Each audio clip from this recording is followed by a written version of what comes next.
Super Mario All-Stars is a really good collection featuring a few different Mario games that were released on the NES, completely remade with different graphics, better music, and all that stuff. And these are pretty good versions of Super Mario Bros. 1, 2, 3, The Lost Levels.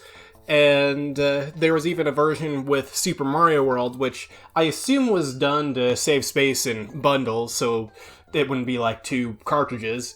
It would make more sense to have all 5 games on one, if, considering it was possible for them to do that. And from what I understand, it was really only done in the West, which is part of why that version of Super Mario All-Stars never really gets re-released.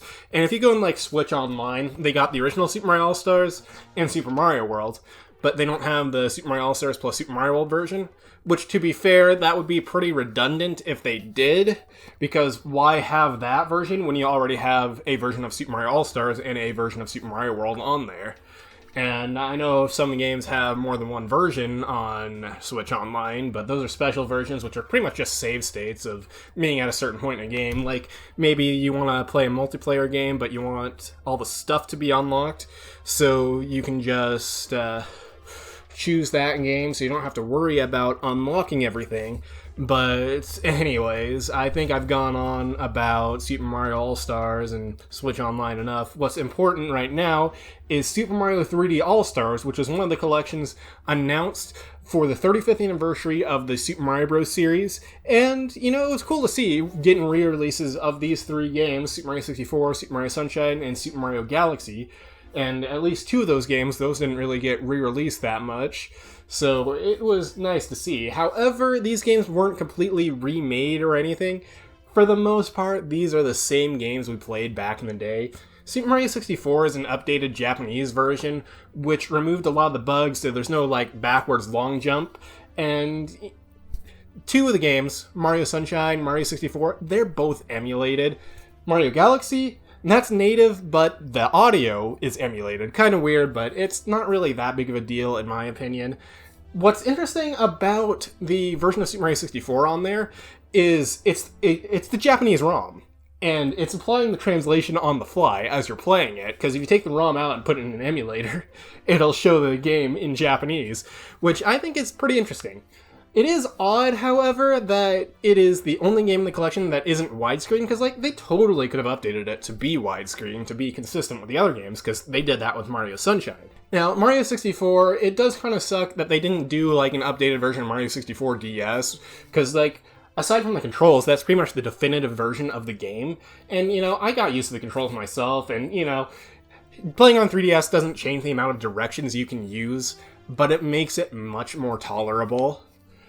And all I can say about Mario 64 DS is, at the end of the day, it's still Mario 64, so I think it's a pretty good version, despite some issues here and there. But anyways, we got the original N64 version, specifically an updated version that was previously Japan only. Mario Sunshine, it didn't really have any of the updated features, it was just the GameCube game, completely emulated. I'm not really that upset about it, because it was nice to be able to play Mario Sunshine again on different hardware, although playing with a Switch controller can be a little awkward compared to playing it with a GameCube controller. But yeah, I did enjoy both Mario 64 and Mario Sunshine in the collection. Then there's Super Mario Galaxy, which I'll be honest, I didn't really get that into, because controlling it in this collection feels so damn weird. It was nice on the Wii using the Wii Remote and Nunchuck, because it was built for those controls. On here, using a controller, it just doesn't feel right. I mean, I know there are some workarounds, you can press a button to do a spin jump now, so you don't have to shake the controller. And then, you could use, the Joy-Cons instead to kind of simulate Wii controls, but they're not really ideal, and you gotta, recalibrate them. It's a weird port. It just doesn't feel right playing Mario Galaxy that way, which is why I don't really play Mario Galaxy on the Switch that much. I'm more likely to play the other games in the collection. But that's not all I want to talk about in this collection. So the games being just the original games, pretty much, I'm not bothered by it. What I am kind of bothered by is what's included, because we got 3 games. We have Mario 64, Mario Sunshine, Mario Galaxy. Mario Galaxy 2 is missing. And, you know, it may have been a bit more work to port that over because of how the controls worked in that one, specifically with Yoshi. But, you know, if they would have taken a bit more time, they probably could have made something work out. One argument I've seen going around is that the reason Galaxy 2 wasn't included is because half the package would be Super Mario Galaxy if they did that. But I don't really think that makes much sense, considering the original Super Mario All-Stars, half the package is the Super Mario Bros. 1 engine with Super Mario Bros. 1 and the Lost Levels, so that argument doesn't really hold up in my opinion. But at the end of the day, I'm not really that worried about it. But one thing that really does suck is how the extra content was handled, because there's not a whole lot of it. Like, the menu isn't really that impressive, it looks kind of lame. And then extra features, you can listen to music from the 3 games, and that's pretty much it.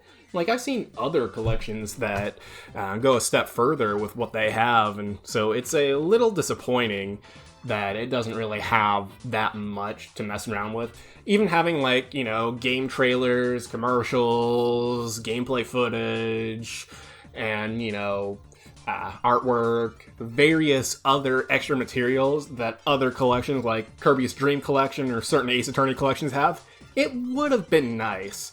Overall, it is not the greatest collection, but it is a fine way to play those 3 games. Like, maybe if you missed out on some of the games on earlier consoles, like you didn't play Mario 64, or you didn't play Mario Sunshine, or didn't play Mario Galaxy, it was a good way to play them. However, the compilation is not available on the Switch eShop, and the physical copy went out of print. They did like a limited run on it, but stores still carried copies like more than a year after it was supposed to be unavailable, so you could get your hands on it for a good while.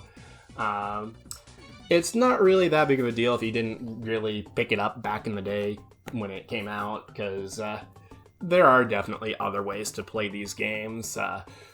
Like Mario 64, you can just get on Switch Online. Mario Sunshine, well, I don't know.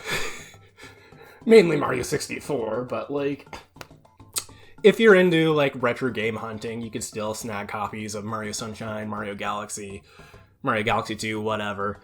I do think it's an alright collection, but nothing absolutely necessary for your Switch collection.